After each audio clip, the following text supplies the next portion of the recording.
Good evening, friends. Welcome to our session today. So this session was scheduled for last Sunday, but we couldn't have it.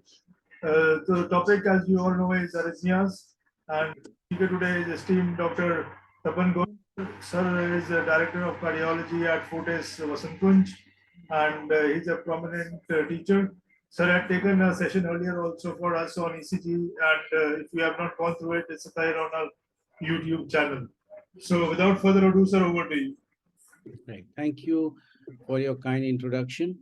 So we know that we have to,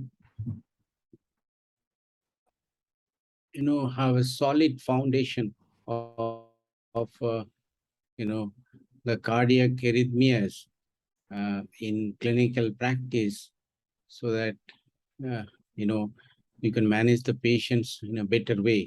The slide is visible to you? Yes, yes, you are audible and visible. Yeah, right.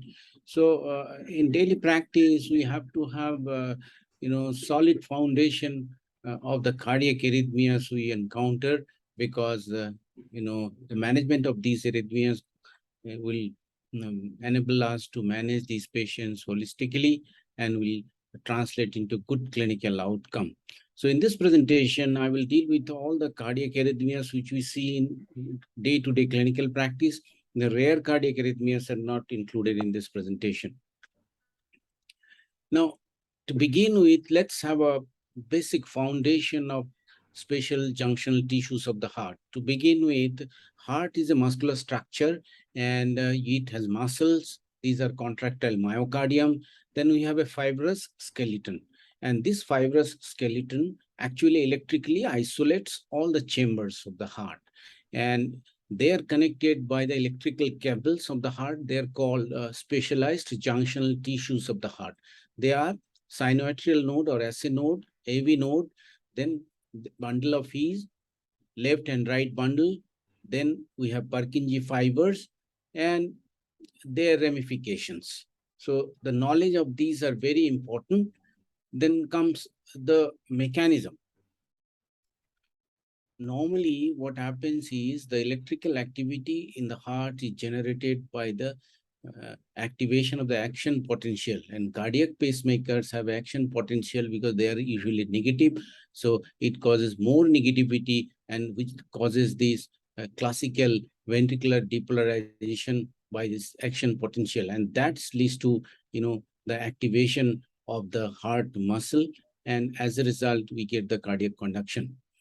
Now, there are few arrhythmias which occurs because of re-entry mechanism. Re-entry mechanism, Sir, there are two. sound has gone. Excuse me. Sound. All right now? Yeah, it was best earlier, a little faint now. Oh,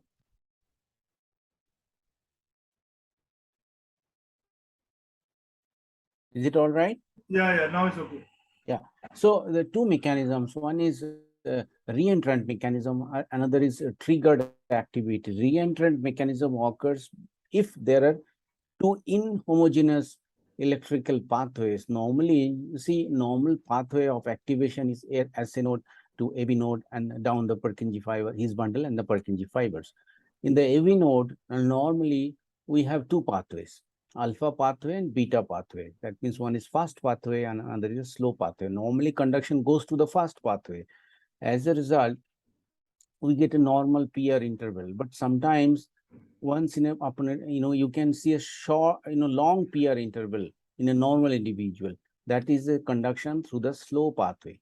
And whenever there is a block in the fast pathway, then this sets the reentrant circuit, and the impulse comes from the fast pathway, normally, but here it cannot come because of the fast pathway is blocked.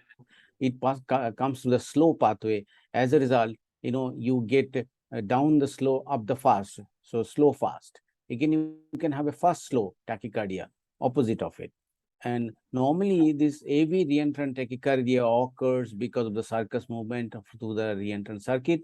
And second mechanism is either early after depolarization, particularly these occurs in bradycardia dependent arrhythmias, then can be delayed after depolarization. That means delay in the depolarization, delayed after depolarization, a tachycardia dependent, and there could be late phase 3, early after depolarization, some of the tachycardia pause dependent arrhythmias. So you can have two mechanisms broadly. One is called reentry, another is triggered activity. And normally the impulse passes from the SA node, to the atrial myocardium to the AV node. In the AV node, there is a delay. The conduction velocity is very small, so there is a AV nodal delay, and then comes to the bundle of His and Purkinje fiber in the ventricular myocardium. The velocity in the bundle of His and down is very fast, 4 meters per second. As a result, you get sharp, depolarization of the ventricle and sharp upstroke in the QRS, and normal activation of the myocardium occurs. This is the schema showing how actually it occurs. As a node activation occurs just onset of the P wave, and then the P wave is after atrial depolarization, and then comes the conduction through the AV node from the peak of the P wave to the end of the beginning of the QRS complex. So then this QRS is the ventricular depolarization, and QRS measured from onset of the Q wave up to the S wave. S wave is is upstroke, and this J point is the end of it. J point is the junction between the ST segment, this ST segment and this S wave. This is called J point. So from Q to S, that means beginning of the J point is the QRS depolarization. And we can see in this that at the peak of the T wave becomes the full ejection, and the first and second heart sound correspondingly occurs at the QRS and at the end of the T wave, right? So this is the concept. Normal sinus rhythm originates in the sinus node, and it is 60 to 100 beats, and there is normal QRS relation. You can see the P, then QRS, P, QRS, P, QRS. This is the normal sinus rhythm. One of the criteria for normal sinus rhythm is the rate. That means it occupies, between 60 to 100 bits, any bit, even down to 50 also these days is taken as a normal sinus rhythm. Below 50 is bradycardia. And now, if you look into the P wave, in a sinus rhythm, P wave is upright in lead 1 and negative in AVR. So for sinus rhythm, you have to look into these two leads, lead 1 and AVR. If it is positive in lead 1 and negative in AVR, then sinus rhythm is present. And types of arrhythmias. Arrhythmias can be classified as bradyarrhythmias, abnormal beats, and tachyarrhythmias. Let's take one after another. How to calculate the heart rate? For calculation of the heart rate, this diagram is a very, very good reference. Normal, the ECG graph looks like this. You have smallest square. So 1, 2, 3, 4, 5 square makes 0.2 second. Each smallest square is 0.04 second, and 0.404 into 5 is 0.2 second. 5 into 0.2 is 1 second. So if you have large squares, large square 5, 1, 2, 3, 4, 5. So whole duration from here to here is 1 second. And you have markers also in 1 second markers in the papers. Long papers, you have markers.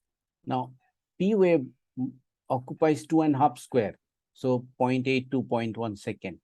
Again, 200 millisecond is a, PR segment, and which is, PR interval. So it is measured from the onset of the P wave, onset of the Q wave.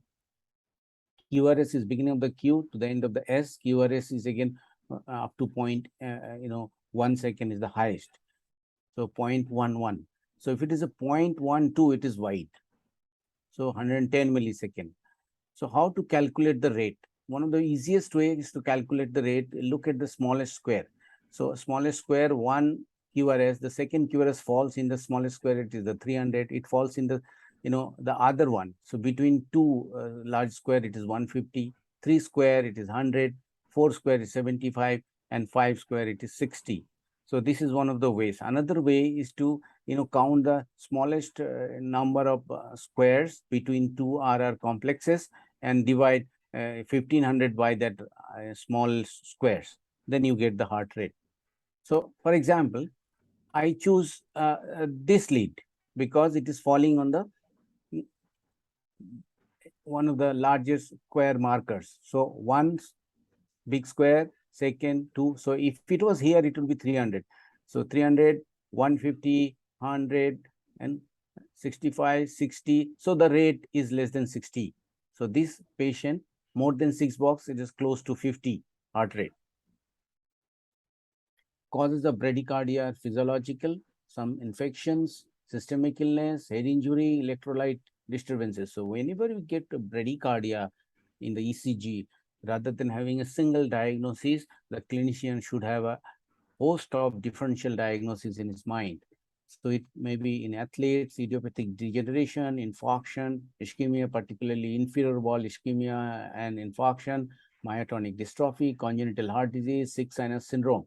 And sometimes it is AV block causing because of the endocarditis. And drugs. What are the drugs?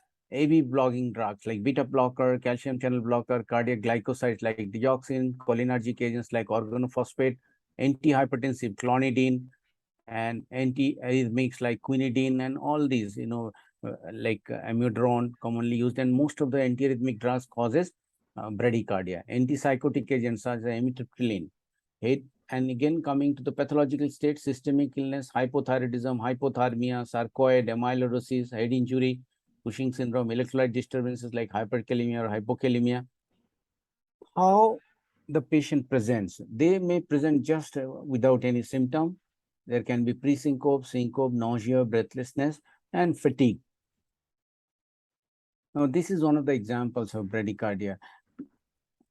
This, look at the POAP is coming, then QRS. Here at the onset, the P, QRS, then the P comes, and then this is not actually P. This is actually a T wave, followed by U wave. T, this is the T, this is the U, and there is no P. And then comes the P, QRS, normalization. Suddenly, again, you don't get a P wave, and suddenly there is a drop. So this is the cause of bradycardia. You might have a bradycardia because of sudden drop in one P wave, and that will deal in the next phase. Or you can have a long pause from here to here. So 4-second pause. This is because of the sinus arrest, because there is no P activity. So you can see that the long pause. So these are the examples of bradycardia. Now we can come here and we can see that the sinus pause or sinus arrest. When it is less than 2 seconds, we call it, sinoatrial pause. When it is more than or equal to 2 seconds, we call it sinus arrest. And it originates with the sinus node or above, and sinus node is not discharging. And you can see that there is a pause in this ECG up to 2.5 seconds. And what are the causes of this? Causes are either sinus node dysfunction, some drugs like diltiazem, verapamil, which acts as the sinus and AV nodes, beta blockers, digitalis, hypoxia, myocardial ischemia, infarction, hyperkalemia. So these are the causes of sinoatrial arrest or sinoatrial exit block. Now comes escape versus escape rhythm, escape beat versus escape rhythm. Sometimes you might get a stable, rhythm following a brady event. Like for example, here we can see P, QRS, T, P, QRS, T, P, QRS is normal. So it's normal. Suddenly what happens is one P comes, but it fails to excite or depolarize the atrium. So as a result, what happens is the ventricle takes over. So there is ventricular rhythm, ventricular premature contraction like, and then next also VPC, which is little narrower. You can see this and this is different. So ventricle is given the charge to, fire, and it is maintaining the rhythm. It's called ventricular escape rhythm. Patient will have a rate of 40 or 45 depending on the response. So that's called escape rhythm. And escape rhythm, this escape beat is suddenly the beat is not generated. As for example, you see P wave and the QRS T, here is no P wave. So after a pause, something comes. and it is coming, you can see that there is a negative P wave just before the QRS complex, and this is generating at the AV junction. You can see in this ECG, this P wave is seen in this as a positive. Here it is biphasic, and here you can't see the P wave at all. These P waves are buried in the QRS complex or hidden behind the QRS complex. This is a junction rhythm. So the rhythm is taken over by the AV junction. This is also escape rhythm. So premature contraction, that means a contraction or a beat coming prematurely. That means it is coming earlier than expected. So there can be either a premature atrial contraction or a premature ventricular contraction. This ECG shows that the P wave is coming here. It is depolarized in the ventricles. QRS is there, then T wave. Normally, again, here also it's a P wave, but suddenly the P wave comes earlier here, and it's a negative P. And the QRS depolarization has occurred. It's a narrow. And after that, there is a pause. So this is atrial premature contraction. Why atrial premature contraction? Because the pause is less than compensatory. That means the beginning of the R, this R to R is less than twice that, the R interval. So it's less than compensatory. If it is a full RR interval, that is premature contraction, premature contraction before and after beginning, you can see that it is, the time is twice that one RR interval. That is called full compensatory pause. Full compensatory pause denotes a ventricular premature contraction. Less than full compensatory pause denotes a atrial contraction. The other criteria is the morphology. Narrow QRS is a supraventricular, and white QRS is a ventricular. And also in the ventricular, you can get the T wave vector is opposite the QRS. That is also a marker of VPC. Now, what happens is sometimes you might get in between, not VPC, not APC, something like this, triphasic complexes. This is also APC. Why atrial premature contraction? You can see that P wave, then the QRS with a right bundle morphology. This has occurred because the impulse has passed through the left bundle and the right bundle has not really recovered. So this is a APC with RBB morphology. It is not VPC because the pause is less than compensatory. Now, clinical relevance. If the APC or VPC are occasionally coming, they're not causing any clinical disturbances, they are benign. Now, when you get an APC, usually we look for the cause.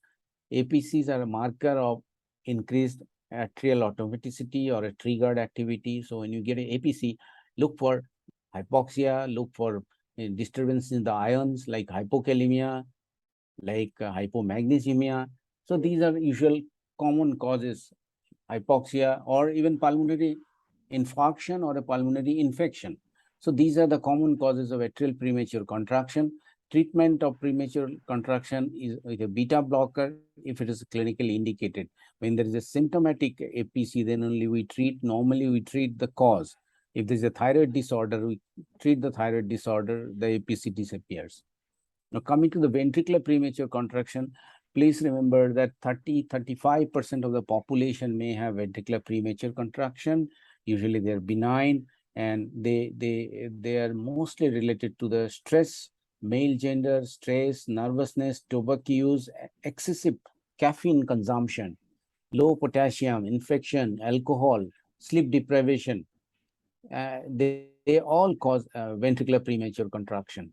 So once we get a VPC, we have to see whether it is a symptomatic or a asymptomatic VPC. Once we have seen that, then look into the ventricular function. If the LV ejection fraction is normal, more than 50, then the treating these arrhythmias should be a low priority. But if you have decided for treating, then correct the factors which can be corrected, like hypokalemia should be treated. And if you have treated hypokalemia and all ionic disturbances, then you can treat with a beta blocker. or a sustained, uh, sustained metoprolol, sustained releasing metoprolol, or a nebiprolol. Any one of them can be used for suppressing the VPC. Coming to the sinoatrial block, impulse from the SA node are not conducted or delayed reaching atrium. It is not diagnosed except type 2 SA block. Can lead to bradycardia. Some classification as is AV, sometimes it's classified as AV block and very difficult to recognize in the ECG. And there's a part of the sinus node dysfunction. Sinus node dysfunction or sick sinus syndrome is a broad arrhythmic term. It's an umbrella term. So here, the sinus node is diseased and it is not able to function as a normal. So there can be either tachycardia, as for example, can be atrial fibrillation, as for example, can be atrial flutter, or sinus node reentry tachycardia, or it can have a tachybrady. That means sometimes a sinus brady followed by atrial fibrillation, or it's just sinus tachycardia. So sinus brady. So tachybrady. Sometimes it could be just brady. So depending on the situation, what kind of arrhythmia is there, managements are different. Sick sinus syndrome can be age-related degenerative disorder. It could have because of the myocardial infarction, perimyocarditis, drugs like diltiazem, verapamil, beta blocker, hypoxia, hyperkalemia, hypothermia. And when you have excluded all the correctable causes, once you have removed that, the drugs, toxins, etc., what remains is sick sinus syndrome. If you have a disorder which is responsible for, a disorder, that arrhythmia, then we call it a specific disorder. As for example, it's a myocarditis causing atrial fibrillation. We call it myocarditis with atrial fibrillation, not sick sinus syndrome. When you say sick sinus syndrome, means we have included all the other disorders.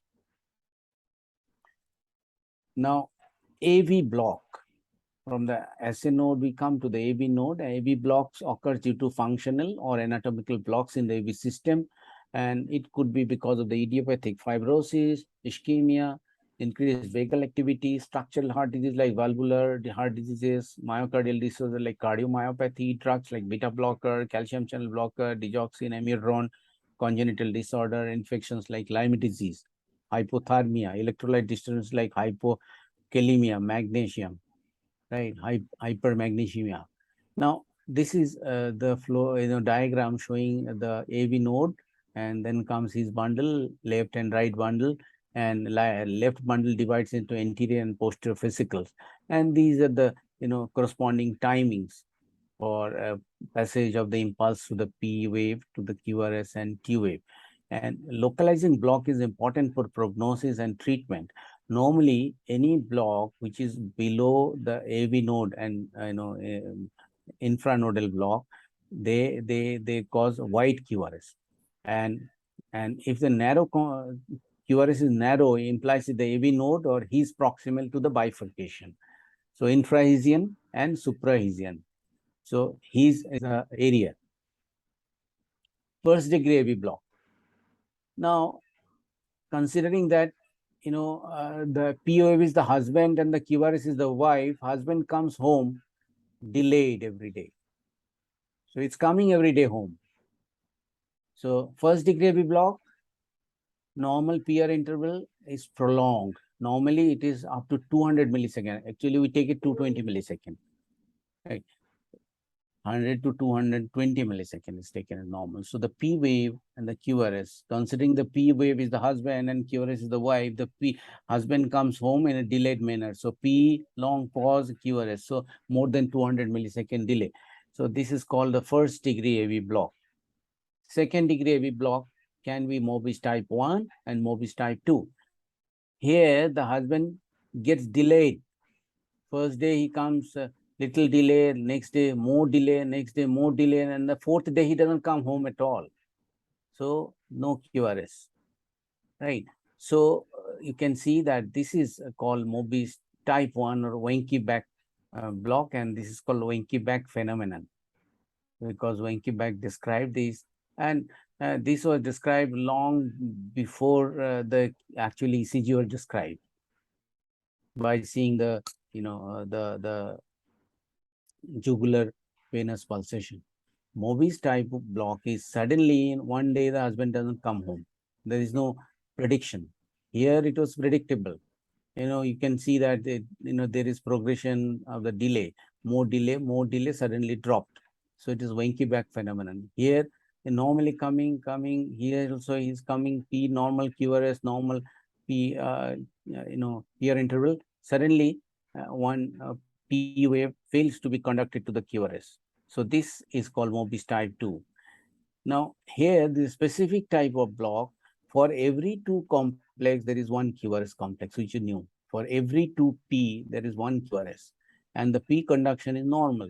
So it's very difficult to say it is a type 1 or type 2 block. And that's why it is always called 2:1 AV block. We never say that it is Mobius type 1 or type 2 block. We always call it 2:1 AV block because from the scalar ECG, we are not able to differentiate between type and type 2. And this block is treated as a aggressive manner, and it is a harbinger of future third-degree AV block, 2:1 AV block. Third-degree AV block. Here, there is no relation. Husband is coming home, but the wife does not let him enter. So there is no relation. So you can see, PP, QRS is coming. So PP are constant, RR are constant, is narrow RR. So it is coming at suprahesian complex. And here we call it AV dissociation. And here this is called complete heart block. And this is because this is also called third degree AV block. And this sometimes causes medical emergency in the form of syncope or a pre-syncope, and is to be treated accordingly. Now coming to the tachyarrhythmias. Tachyarrhythmia could be either supraventricular or ventricular. It could be narrow or broad, regular or irregular. So, the tachyarrhythmias which we'll deal here are sinus tachy, atrial tachy, PSVT. So sound has again become faint. Is it all right now? Yeah, well, I think it's okay. I don't know. Yeah.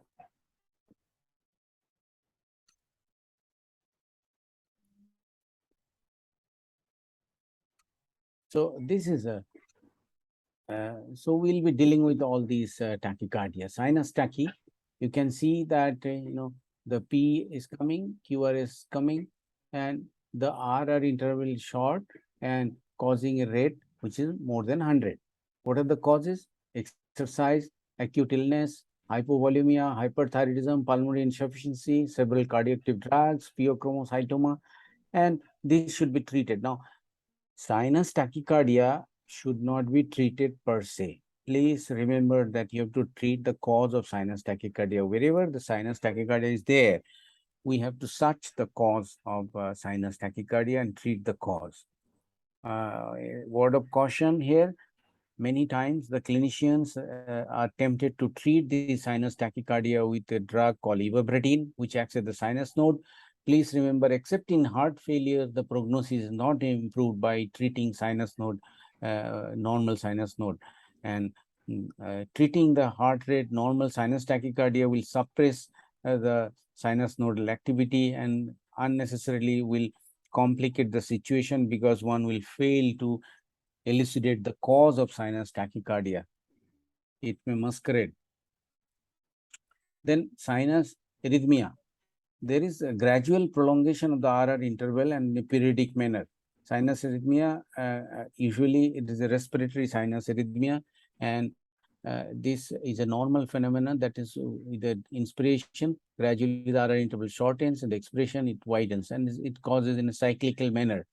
And if in a newborn, this is absent, then one should suspect atrial septal defect, ASD. And this is the mechanism of the sinus arrhythmia is the increased vagal tone.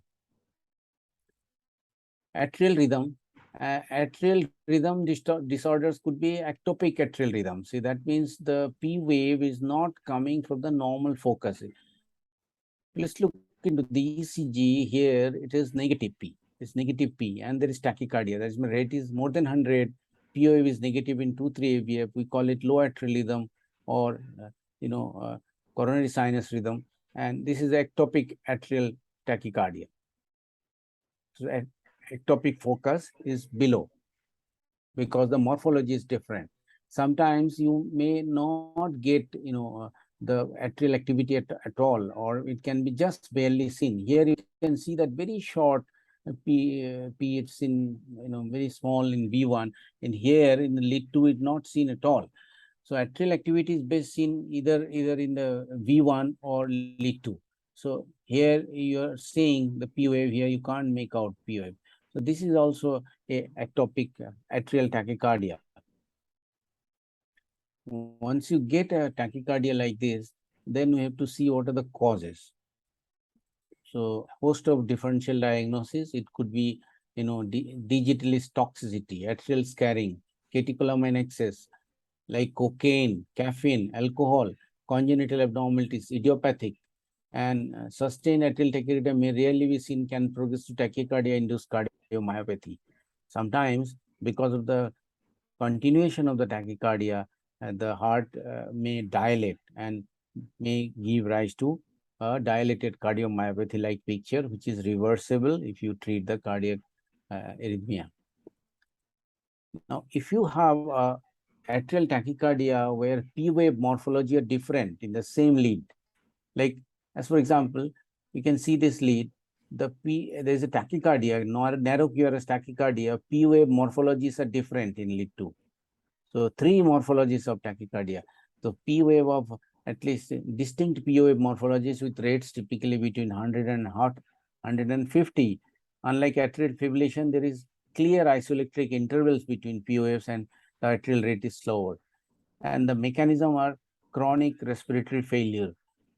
Most of our friends who are working in critical care, they will see this kind of tachycardia. Congestive heart failure, hypoxia, hypercarbia, electrolyte imbalance, increased sympathetic drive, beta agonists. You give too much of, salbutamol, then you see more. If you give levosalbutamol, you see less of this. Theophylline is again another cause. And we have to correct the electrolyte imbalance. We have to correct the hypoxia. And then this arrhythmia usually is, usually short-lasting and subsides. But if the hypoxia cannot be corrected and the COPD is advanced, then it may not be treated. Really, you use amiodarone, but mostly we advise not to use amiodarone because amiodarone itself is a pulmonary toxic drug, so that you're using in a chronic respiratory disorder, it may further jeopardize the lung function. Atrial flutter. Atrial flutter again is a narrow QRS tachycardia, meaning that tachycardia rate is 100, but the QRS duration is narrow, meaning that less than 120 millisecond or 3 smallest squares. You can see this here, that here you don't see any atrial activity, isoelectric line. If you look into lead 2, 3, and AVF, there is sawtooth appearance. That means upstroke is very sharp and downstroke is delayed. And this is called classical atrial flutter. These are called flutter waves, sawtooth waves, 2, 3 AVF. And you can see the atrial rate is 300. BP interval from here to here is 300. So it's 300. So classically, you can see the atrial flutter is between 250 to 350. So any atrial rhythm disturbance when the atrial rate is between 250 to 350, and if you have a morphology of in the 2, 3 AVF is a sawtooth wave, it is atrial flutter. And atrial flutter also have a rate which depends on the ventricular depolarization. Now, if for 2 waves you get 1 depolarization, that is called 2:1 conduction. For 3 atrial waves, you get 1 QRS, then we call it 3:1. If for 4 atrial waves you get 1 QRS, then we call 4:1 conduction. And sometimes you get variable, like there is no constant relation. So we call it atrial flutter with variable AV conduction. Giving a diagnosis of atrial flutter is not sufficient. We have to really say what is the ventricular response. And once you have seen that ventricular response, then we have to see what is the patient's condition. If the patient is hemodynamically stable, then you may well search for the cause and treat the cause and reverse it. If you're not getting any cause, then question would be whether to cardiovert or not cardiovert. If you know the duration of the atrial flutter, that it is less than 48 hours duration, then you can, and there is hemodynamic compromise, you can straight away go for atrial flutter, version, and electrical impulse energy required for cardioversion of the atrial flutter is very low. Even 50 to 100, it will be converted. 50 joules to 100 joules, it will be converted. But make sure that the duration is less than 48 hours, and anticoagulation protocol remains like atrial fibrillation. And once you have converted to sinus rhythm, the risk of atrial fibrillation remains, and one should follow the Schatz-First protocol for anticoagulation, what you follow in the atrial fibrillation. Now coming to the paroxysmal supraventricular tachycardia. Paroxysmal supraventricular tachycardia is a group of narrow QRS tachycardias after exclusion of the atrial flutter and fibrillation and atrial arrhythmias and the junctional tachycardias. Now normally you get the P because it is coming through the fast pathway, and then QRS. So you get PQRS. But in certain individual, there is atrial AV nodal reentry. That means, the impulse cannot come through the, uh, slow pathway, the fast pathway. So it comes down the slow pathway. It comes down the slow pathway and goes up the fast pathway, slow fast. So down the slow, up the fast. So it causes a tachycardia like this. You don't see the P wave. P wave actually is buried inside the QRS complex, and you get the ventricular complexes. So absent P wave, rapid heart rate, narrow QRS, this is called AV nodal reentrant tachycardia. You can have another one where there is a bypass tract. The normal impulse coming through the AV node, the normal delay, and suddenly it goes up like this. And this is called orthodromic tachycardia. You get a narrow QRS complex again. And this arrhythmia looks almost same, excepting that P wave is seen at the end of the QRS. Then you know that is orthodromic tachycardia. This is a bypass mediated tachycardia. This is sinus, AV nodal reentrant tachycardia. Looks like a narrow QRS, but no P wave activity. If you see P wave activity at the end of the QRS, then it is an orthodromic AV reentrant tachycardia.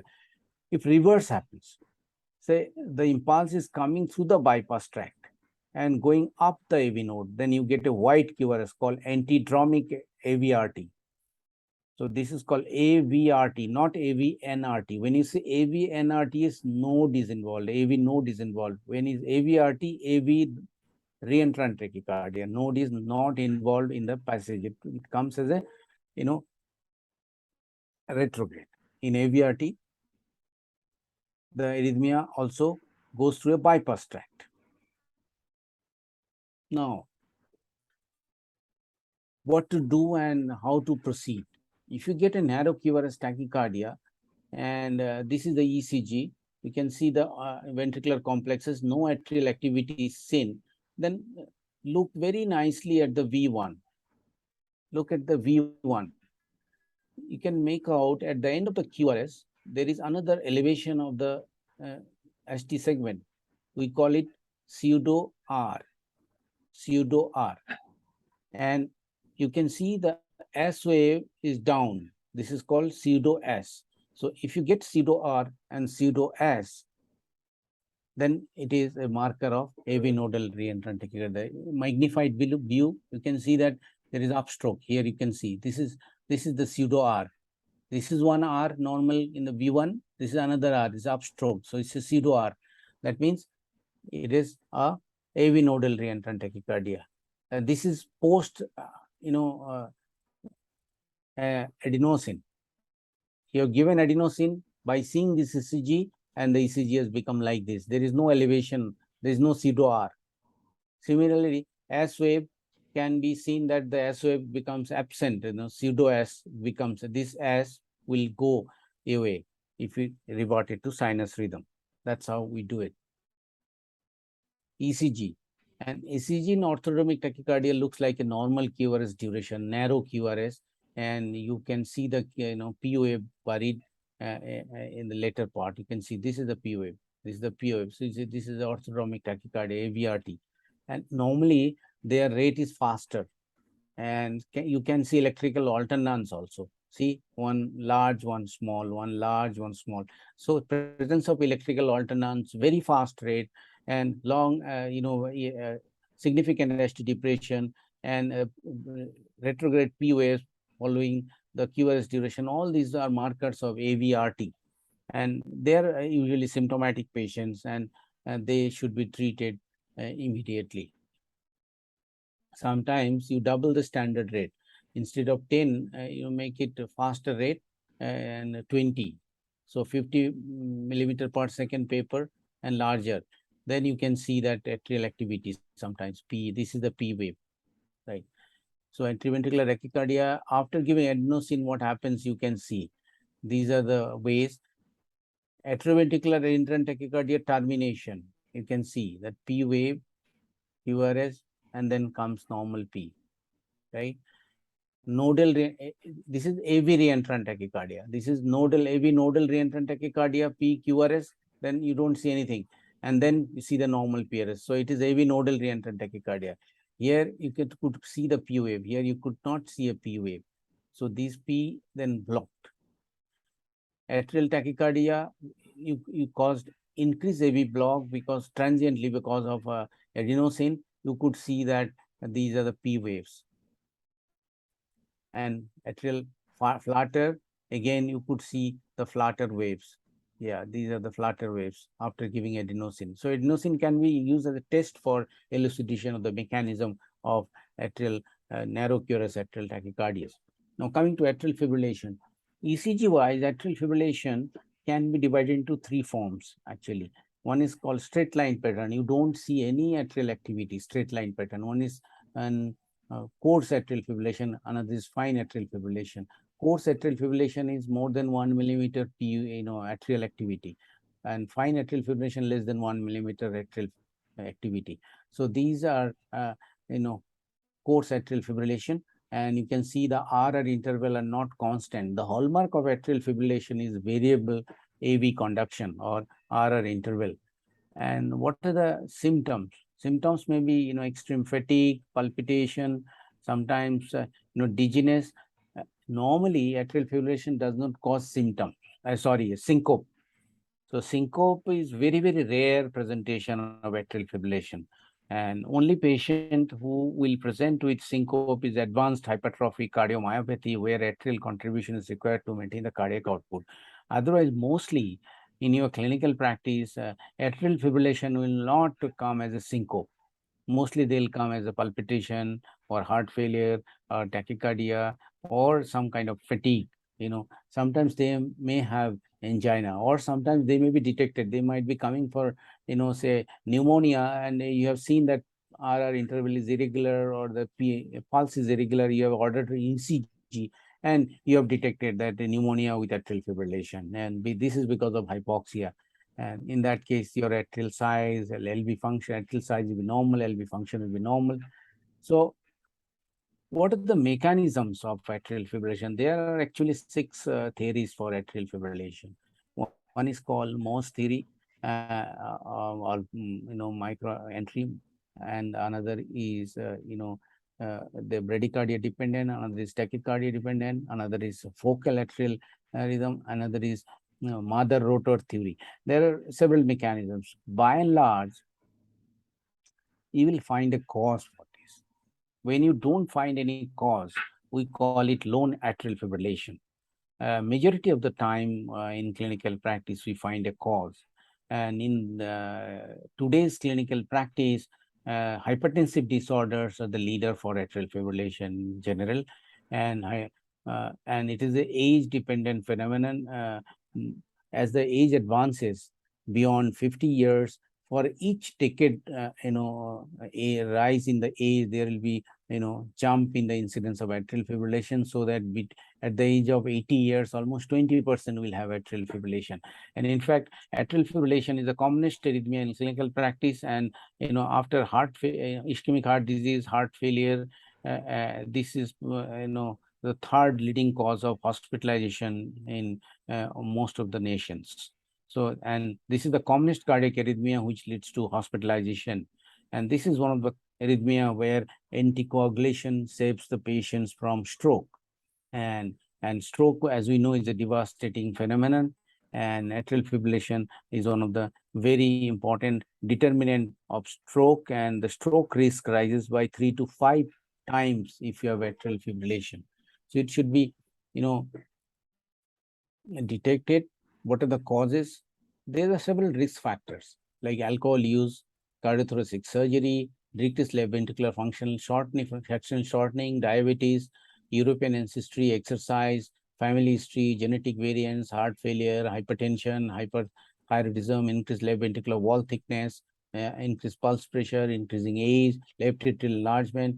Any LA which is more than 40 millimeters in size causes higher incidence of atrial fibrillation. Myocardial infarction, obesity, obstructive sleep apnea, smoking, valvular heart disease. And biomarkers which can be used are at increased BNP and CNP. And once you get atrial fibrillation, then one has to decide what strategy will apply. Is a rate, control only or a rhythm control only. And whatever is the strategy, rate control or rhythm control, and anticoagulation remains a part of the protocol. Now coming to the broad QRS tachycardia. What is a broad QRS tachycardia? Any tachycardia where the QRS duration is 3 smallest square, that means 120 millisecond or more, is a wide QRS tachycardia. And anything which is less than 120 millisecond is called narrow QRS tachycardia. Here you can see this is a broad QRS and this is a narrow QRS. And so once you get a wide QRS tachycardia, so we have to see, is it a VT? Because if it is a wide QRS tachycardia, then it could be either SVT or a VT. Then we have to differentiate based on several factors, including the history, clinical findings, previous ECGs if you have, and ancillary parameters like LV function and the chest X-ray, electrolyte disturbances, etc. But if you are not able to decide whether it is SVT or a VT, that means SVT with a aberrancy or a true VT, treat this as a VT because it could be life-saving. Next step is, please remember, a person can walk into your office or your chamber with a VT. There could be an ongoing ventricular tachycardia and patient may be walking. So absence of symptoms or clinical stability does not rule out presence of ventricular tachycardia. One of the markers of VT is axis. Axis usually in the VT is a no man's zone. So you get a 2, 3 ABF negative, again lead 1 negative, so that the axis becomes like this. So negative negative. So the axis is the extreme left or extreme right axis.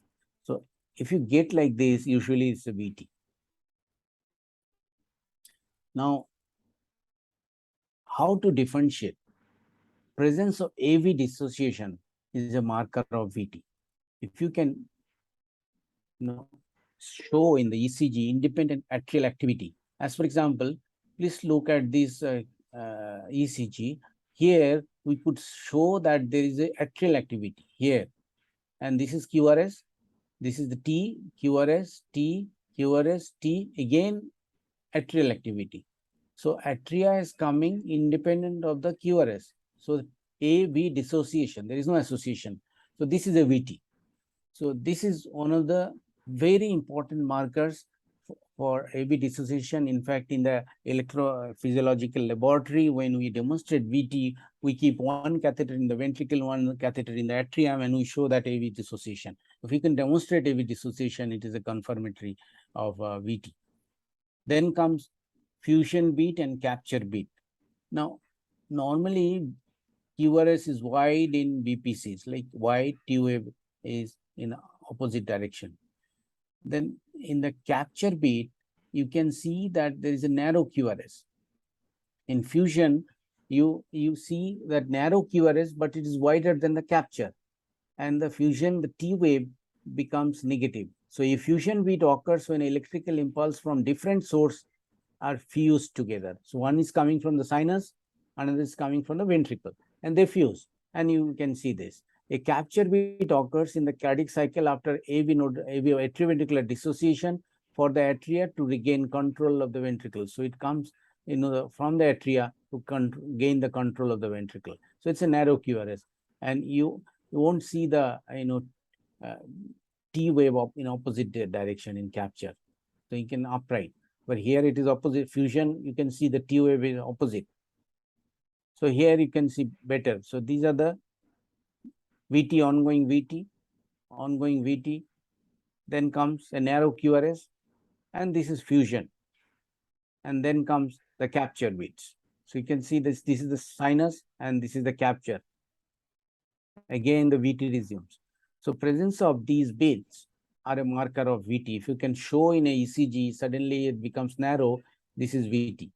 So either AV dissociation or a presence of capture beat or a fusion beat, sudden narrow complexes, causes fusion beat. Then another is concordance. That means all positive or all negative. You can see in this ECG, V1, V2, V3, V4, V5, V6, all negative. Concordance suggests that the tachycardia has a ventricular origin. So absent of RS complexes, that means no R, only S. Absent of RS complexes are a marker of VT. So this is how we differentiate SVT and VT, and further we'll come to the VT again.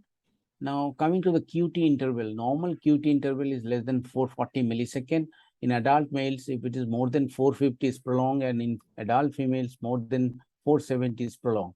And QT, corrected QT is calculated by Bézet's formula, QT divided by root over RR interval. All the modern ECG machines give you a corrected QT interval. Normally at heart rate of 60, QT is equivalent to QTC. That means corrected QT is equivalent to normal QT. So what are the medication? These are the medication.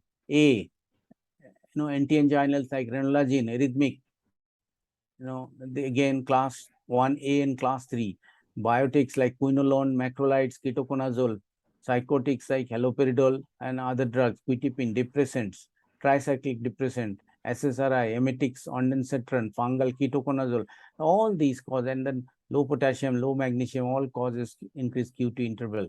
So either there is a drug or a offending organism, and they cause bradycardia and other dysfunction, and these patient may present with syncope, or sometimes they present with asymptomatic torsade point, bradycardia and arrhythmias.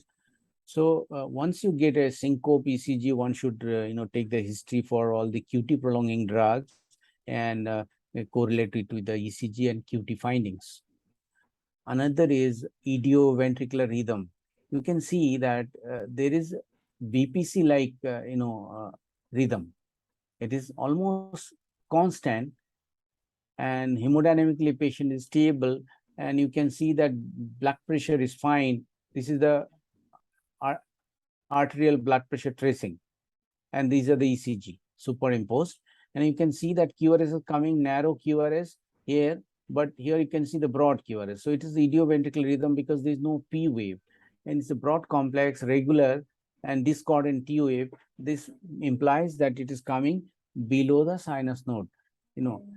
Soon seen after reperfusion therapy, either thrombolytic therapy or a primary angioplasty, we see this, and mostly it occurs in acute ischemic setting. This is a good arrhythmia. If you see this, the prognosis is very good, and usually it implies that tissue perfusion has been established. Normally, it is not treated. Now, coming to the ventricular tachycardia again. So ventricular tachycardia means white QRS tachycardia originating from the ventricle and the rate between 100 and 250, and may progress to ventricular fibrillation, asystole, or cardiac arrest. 3 beats to 30 seconds is called non-sustained BT. More than 30 seconds is called sustained BT. Or if it requires cardioversion, it is sustained BT. Now, step 1.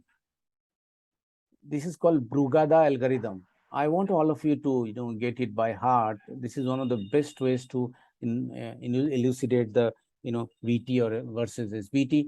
Absent of QRS complexes. That means both precordial leads has both R and S waves. No precordial leads have both R and S waves. That means absence of R and S. We showed that all are QS pattern. This is marker of VT. Then if you get complexes like narrow AV dissociation is a VT. And if you get onset of the R to nadir of the S wave more than 100 milliseconds, from here to here is more than 100 milliseconds, then it is VT. Again, if you get, capture beat or fusion beat, it is a VT. Then if it's not met, then go to the morphological criteria for VT, V1 and V6. Now, if in LBB morphology, look into the ECG, if it is a monomorphic R or QR complex or biphasic complex is taller left rabbit ear pattern. If you look the rabbit from the side, so this is one ear, this is another ear. So that means, taller left rabbit ear pattern. This is called, PT. If it is LBB morphology, then you look into the R wave, fat R more than 30 millisecond, QRS more than QRS from onset to the nadir more than 60 millisecond in LBB, or a notched down slope.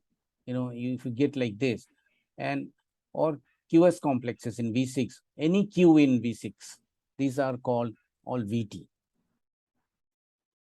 So this is how we proceed Brugada algorithm. See, in this ECG, you could see that, these are the QS, absence of concordant, VT. This is VT. Here you can see more. This R, no Q. Yes, so this is again VT. RS complexes. Monomorphic tall R with V1 with RS complexes and V6, small R, so big S. This pattern is very specific for VT. Ventricular fibrillation, you can see there's no atrial activity, no ventricular activity, only ventricular course activities. There is no organized cardiac rhythm. So this is ventricular fibrillation. Chaotic irregular deflections, varying amplitude, no identifiable P or QRS. Rates are usually more than 150. This is a medical emergency, and you have to shock this patient and initiate ACLS protocol. I think we have covered the most common cardiac arrhythmias in clinical practice. And at this juncture, I'd be happy to take a few questions. Thank you very much. So can you stop the share screen, sir? Yeah. Thank you, sir. Very nice depiction of the various ECG on the arrhythmias. So can you please touch on the treatment of VT, sir? Yeah. So treatment of ventricular tachycardia is, if it is acute ischemic VT, then they respond to, your xylocaine very nicely. In cath lab, in our practice, what we treat is small short-lasting arrhythmias. We treat in acute setting in the cath lab with xylocard. Why we treat with xylocard is they're short-lasting, and we are doing an angioplasty or something, so we can treat these patients in the cath lab. So if you are called as an intensivist to attend the cath lab procedures, please use what is called short-lasting VTs, etc. Please use xylocard, and xylocard is given as 1 milligram per kg body weight first. So we give 3 ml, that is 60 milligram in 60 kg, 3 ml bolus. You can give 15 milligram bolus after 5 minutes, and you can set infusion, and usually 1 to 3 milligram per minute if there is no hypotension, and you can discontinue safely after 3 to 6 hours when the angioplasty is over or the therapeutics is over. If you have a ventricular fibrillation or a recurrent VT where you required a cardioversion 2 times, 3 times, and you think that there could be substrate where you need a prolonged, then amiodarone is the drug of choice. And we give bolus dose of amiodarone 300 milligram if the LV function normal. If the LV function is less or there is hypotension, the bolus to be half, to be given over 30 minutes. That means 150 milligram to be given over 30 minutes, followed by infusion. 600 milligram in next 24 hours, 600 to 900 milligram in 24 hours, slow infusion, and take care of the electrolytes. If it is a hemodynamic compromise, so that means if the VT has produced either angina or unstable angina or heart failure, the left ventricular failure, or in the pulmonary edema, then this VT has to be cardioverted immediately. So VT, which is causing hypotension, hypotension, pulmonary edema, or ongoing angina, cardiovert immediately. And sir, Yes. sometimes there is BT without symptoms. Then for that we have used amidron or cardioversion. What would be the choice? No, then we have to see that. There's no point in just going to cardiovert. Just see if you could correct the fact that if the patient is hemodynamically stable, no symptoms, BP is maintained, then look for the correctable causes. Maybe just give hypokalemia is ongoing, you give potassium only, and it will be reverted. So drugs for treating the arrhythmias should be reserved. Please remember, amiodarone is overused in our country, and amiodarone use should be restricted to emergent situations. And if there is cardiac emergency, the arrhythmia should be treated immediately. If there is no cardiac emergency, stable hemodynamics, then we should search for the cause and treat the cause. And if not, after treating the cause also you are not able to revert, then we have to decide whether I cardiovert or I give a pharmacological cardioversion. Then you can use amiodarone on give a bolus and then followed by SETI infusion. After 2 hours of waiting, you are not getting, or 3 hours waiting, you think that you want to cardiovert, then you can go ahead and cardiovert, because you have to maintain the sinus rhythm thereafter also. If it is ischemic heart disease, one is to treat the ischemia, because any VT which is related to ischemic heart disease is a cardiac emergency. You have to treat the ischemia. This patient should be shifted to the cath lab, or if you don't have a cath lab, start reperfusion therapy. If it is not STEMI, then you start treating these patients for ischemic heart disease like nitroglycerin and other therapies, aspirin, clopidogrel, whatever maybe. Right. So one final question, sir. The role of magnesium. So we know that it helps in Torsad. Does it also help in AF? AF with fast ventricular rate, you give without have the level of Helpful. magnesium. No, we don't give in atrial arrhythmias. It's specific for Torsad and ventricular arrhythmias. And concomitant hypokalemia is helped by giving magnesium. So if you have a situation where there is Torsad, and then we give, or it's a VT recurrent, then we give. Not responsive to conventional drugs, then we give sometimes refractory VTs. But for atrial arrhythmia, we don't give magnesium. But that's all, sir. There are no questions from the audience. Thank you very much for your time. Thank you very much. Okay. So we'll close. Thank you. Thank you. Have a nice day.